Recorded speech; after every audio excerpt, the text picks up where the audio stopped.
उपनगर पोलिसांच्या गुन्हे शोध पथकाने मोठी कारवाई केली असून त्यात 2 गावठी कट्टे व 3 जिवंत कारतूस हस्तगत करण्यात आल्याची माहिती पोलीस उपायुक्त मोनिका राऊत यांनी दिली आहे। वरिष्ठ पोलीस अधिकाऱ्यांच्या मार्गदर्शनाने उपनगर पोलीस ठाण्याचे गुन्हे शोध पथक गस्ती दरम्यान रात्री गस्त घालत असताना नाशिक पुणे मार्गावर इच्छामणी लॉन्स जवळील मैदान येथून शुभम अशोक जाधव वय वर्ष 23, सचिन धर्मा सोनोने वय वर्ष 24, गणेश जगदीश बालेराव उर्फ बाबी वय वर्ष 24 राहणार समतानगर उपनगर या तिघांना ताब्यात घेऊन त्यांच्याकडून 2 गावठी कट्टे व 3 जिवंत कारतूस जप्त केले आहेत।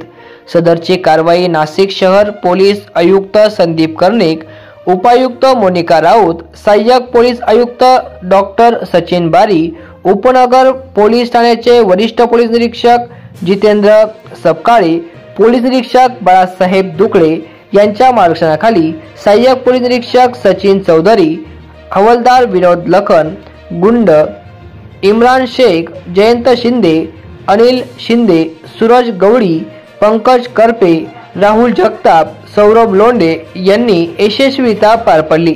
संबंधित आरोपीवर गुन्हा दाखल करण्यात आला असून पुढील तपास उपनगर पोलीस करीत आहेत।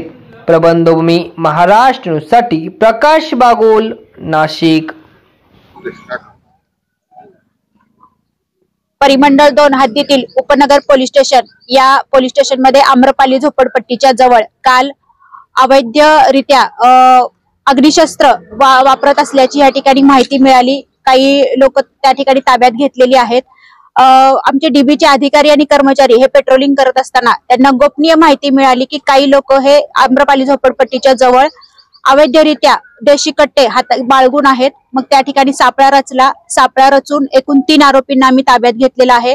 एकंदर कारवाईमध्ये आम्ही 2 कट्टे जप्त केलेले आहेत आणि 3 जिवंत कारतूस जप्त केलेली आहेत। ही जी कारवाई आहे ही माननीय संदीप कर्णिक सर, सीपी नाशिक आणि आमचे जे अधिकारी कर्मचारी आहेत त्यांनी संयुक्तरित्या ही कारवाई केलेली आहे। सदर कारवाई कशा पद्धतीने झालेली आहे त्याची पूर्ण डिटेल माहिती ही आपल्याला उपनगर पोलीस स्टेशनचे ठाणेदार पीआय सपकाळे आपल्याला देतील। वरिष्ठ पोलीस निरीक्षक जितेंद्र सपकाळे उपनगर पोलीस स्टेशनला नेमणुकीस आहे। माननीय पोलीस आयुक्त श्री संदीप कर्णिक सर, उपायुक्त मोनिका राऊत मॅडम, सहाय्यक पोलीस आयुक्त वारी सर यांच्या रेग्युलर सूचना आहेत की संध्याकाळी किंवा दिवसभरामध्ये पोलीस स्टेशनच्या हद्दीत तुम्ही पेट्रोलिंग करत राहा। तर या आमचं पेट्रोलिंगचं सत्र सुरूच आहे। त्याच्यातूनच एक इन्फॉर्मेशन आमचे पोलीस हवालदार जे गुंड आहेत त्यांना मिळाले होते की आम्रपाली झोपडपट्टीच्या पुढे इच्छामणी मंदिराच्या बाजूला कोणीतरी अवैधरित्या गावठी पिस्तूल घेऊन येणार आहे। तर त्यांनी त्याचा वॉच ठेवला आणि त्या डीबीचे अधिकारी आणि हे त्या ठिकाणी गस्त घालूनच होते। तर त्या टायमाला त्यांना ते 2 इसम त्यांच्याकडे ताब्यामध्ये वेपन असताना मिळाले। त्यांनी त्यांना ताब्यात घेतलं। त्या अनुषंगाने आमच्याकडे पोलीस स्टेशनला आर्म ऍक्ट 325 प्रमाणे गुन्हा दाखल केलेला आहे। त्याच्या तपासामध्ये आणखी त्यांचा एक जो साथीदार आहे त्याचं नाव आहे गणेश बालेराव, हा सुद्धा त्याच्यात इन्व्हॉल्व होता। तर याच्या घरी जाऊन झडती घेतली, याला ताब्यात घेतलं आणि त्याच्याकडनं आणखी 1 गावठी कट्टा विथ 2 जिवंत कारतूस असे आपण त्याच्याकडनं रिकव्हर केलेलं आहे। तर डीबीचे अंमलदार शेख हे तपास करतायत। आणखी गुन्ह्याच्या तपासात आणखी पुढे काय निष्पन्न होतं ते वेळोवेळी आपण सांगू।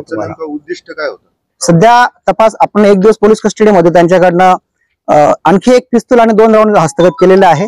अधिक पीसी घेऊन आपण त्यांचे जे इंटेन्शन्स होते किंवा त्यांनी ते वेपन कुठनं घेतलं की कोणाला डिलिव्हर करणार होते या अनुषंगाने काय आपल्याला तपास होतोय का ते आपण बघणार आहोत।